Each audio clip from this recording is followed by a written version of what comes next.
بالله من الشيطان الرجيم بسم الله الرحمن الرحيم ولقد آتينا موسى الكتاب من بعد ما أهلكنا القرون الأولى بصائر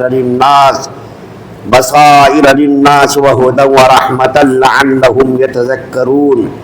وما كنت بجانب الغرب إذ قضينا إلى موسى الأمر وما كنت من الشاهدين ولكننا أنشأنا قرونا فتطاول عليهم العمر وما كنت سابيا في أهل مدين تتلو عليهم آياتنا ولكننا كنا مرسلين وما كنت بجانب الطور إذ نادينا ولكن رحمة من ربك لتنذر قوما ما أتاهم من نذير من قبلك لعلهم يتذكرون ولولا أن تصيبهم مصيبة بما قدمت أيديهم فيقولوا ربنا لولا أرسلت إلينا رسولا فنتبع آياتك ونكون من المؤمنين فلما جاءهم الحق من عندنا قالوا لولا أوتي مثل ما أوتي موسى أولم يكفروا بما أوتي موسى من قبل قالوا سحران تظاهرا وقالوا إنا بكل كافرون قل فأتوا بكتاب من عند الله وأهدى منهما أتبعه إن كنتم صادقين فإن لم يستجيبوا لك فاعلم أنما يتبعون أهواءهم ومن أضل ممن اتبع هواه بغير هدى من الله إن الله لا يهدي القوم الظالمين وَلَقَدْ وَصَّلْنَا لَهُمُ الْقَوْلَ لَعَلَّهُمْ يَتَذَكَّرُونَ ہم نے پچھلی امتوں کو ہلاک کرنے کے بعد موسیٰ علیہ السلام کو ایسی کتاب دی تھی جو لوگوں کے لیے بصیرت کی باتوں پر مشتمل اور سراپا ہدایت اور رحمت تھی تاکہ وہ نصیحت حاصل کرے۔ اور اے پیغمبر صلی اللہ علیہ وسلم تم اس وقت کوہ طور کی مغربی جانب موجود نہیں تھے جب ہم نے موسیٰ علیہ السلام کو احکام سپرد کیے تھے، اور نہ تم ان لوگوں میں سے تھے جو اس کا مشاہدہ کر رہے تھے، بلکہ ان کے بعد ہم نے بہت سی نسلیں پیدا کی جن پر طویل زمانہ گزر گیا، اور تم مدین کے بسنے والوں کے درمیان بھی مقیم نہیں تھے کہ ان کو ہماری آیتیں پڑھ کر سناتے ہو،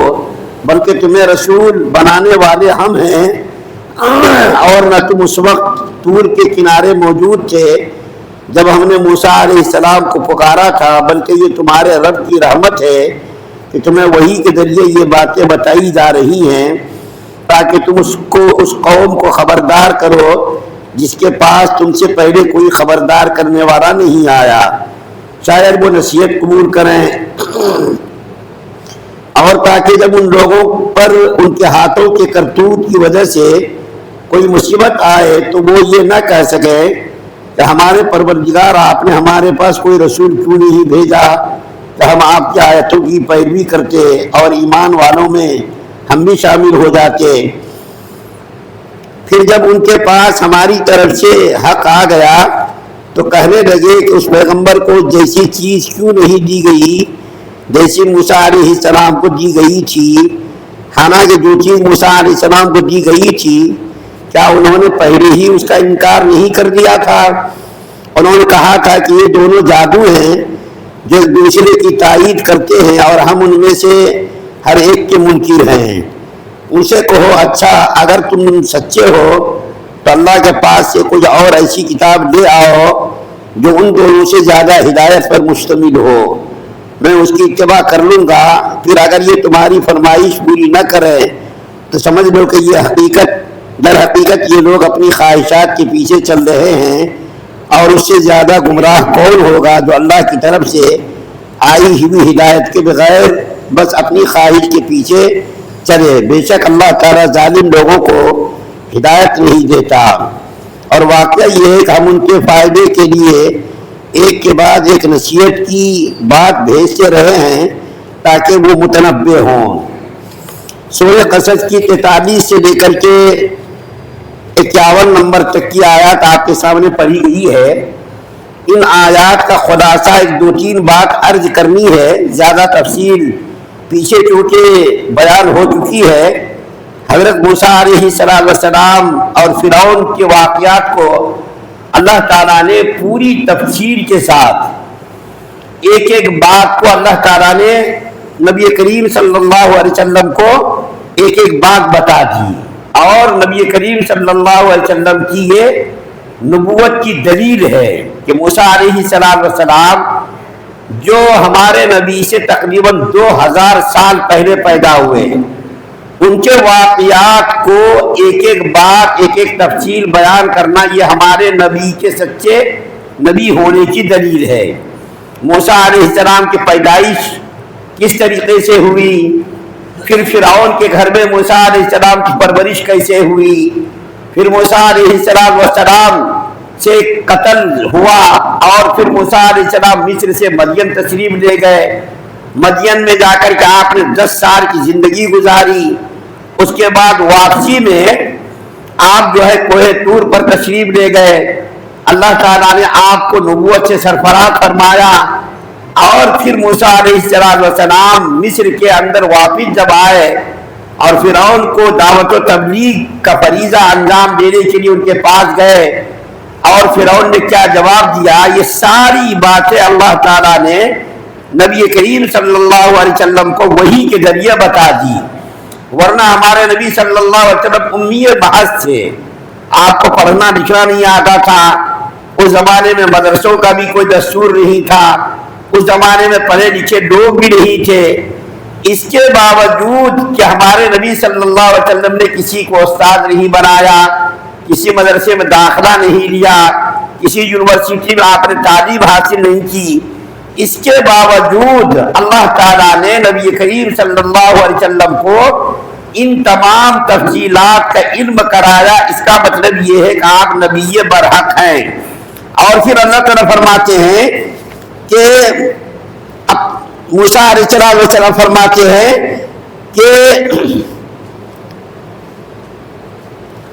اللہ تعالیٰ فرماتے ہیں ہم نے پچھلی امتوں کو ہلاک کرنے کے بعد موسیٰ علیہ السلام کو ایسی کتاب دی تھی، یعنی اللہ تعالیٰ نے موسیٰ علیہ السلام کو تورات کتاب عطا فرمائی تھی، اس کے بعد مسلسل اللہ تعالیٰ نے کئی کتابیں نازل کی، تورات، انجیل، زبور، اور اخیر میں قرآن پاک کو۔ اب دیکھیے سب سے پہلے تو اللہ تعالیٰ نے تورات نازل کی تاکہ لوگوں کے لیے ہدایت ہو، لوگوں کے لیے رہبر ہو اور اس کے مطابق زندگی گزاریں،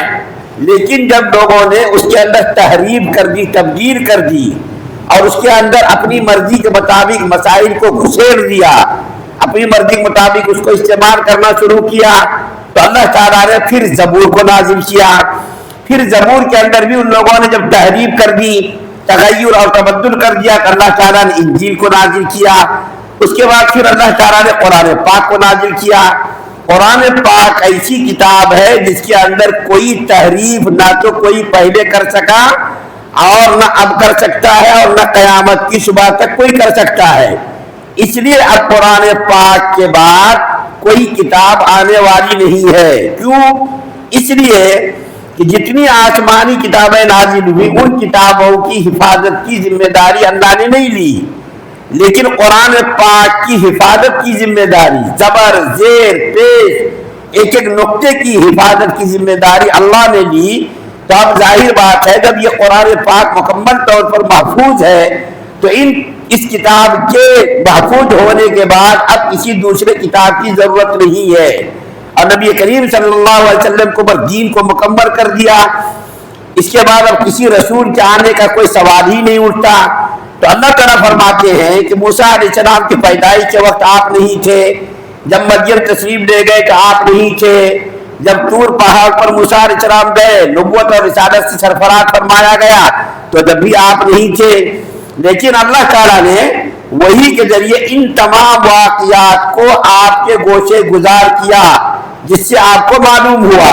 تو اللہ تعالیٰ نے بہت ساری قوموں کو ہلاک اور برباد کیا، جس سے مراد قوم صالح ہے، قوم لوط ہے، اور قوم سمود ہے، قوم عاد ہے۔ ان نسلوں کو، ان قوموں کو ہلاک کرنے کے بعد اللہ تعالیٰ نے موسیٰ علیہ السلام کو کتاب دی، پھر حضرت داؤد علیہ السلام کو کتاب دی، پھر حضرت عیسیٰ علیہ السلام کو پر کتاب کو نازل کیا، اخیر میں قرآن پاک پر اللہ تعالیٰ نے قرآن پاک کو نازل کیا۔ تمہارے خلاصہ کلام یہ ہوا کہ آپ کے سامنے جو موسیٰ علیہ السلام کی زندگی کے پورے حالات و واقعات بیان کیے گئے، ان حالات و واقعات کو حاصل کرنے کا کوئی ذریعہ نہیں تھا۔ اس کے باوجود نبی کریم صلی اللہ علیہ وسلم کو ان حالات کی اطلاع دی گئی، پتہ یہ چلا کہ آپ نبی برحق ہیں، اور وہی کے ذریعے اللہ تعالیٰ نے ہمارے نبی صلی اللہ علیہ وسلم کو ان پوری تفصیلات کا علم کرا دیا۔ تو موسیٰ علیہ السلام کی زندگی کا حالات و واقعات اللہ تعالیٰ نے تفصیل سے بیان کیا، جس سے نبی کریم صلی اللہ علیہ وسلم کی صداقت، امانت اور دیانت کا اندازہ ہوتا ہے کہ نبی کریم صلی اللہ علیہ وسلم نبی برحق ہے، اس کے اندر کوئی شک و شبہ نہیں ہے۔ اللہ سے دعا ہے اللہ سب کو سننے سے عمل کی توفیق عطا فرمائے۔ سبحان اللہ و بحمدہ، سبحانک اللہم و بحمدک، ونشہد ان لا الہ الا انت۔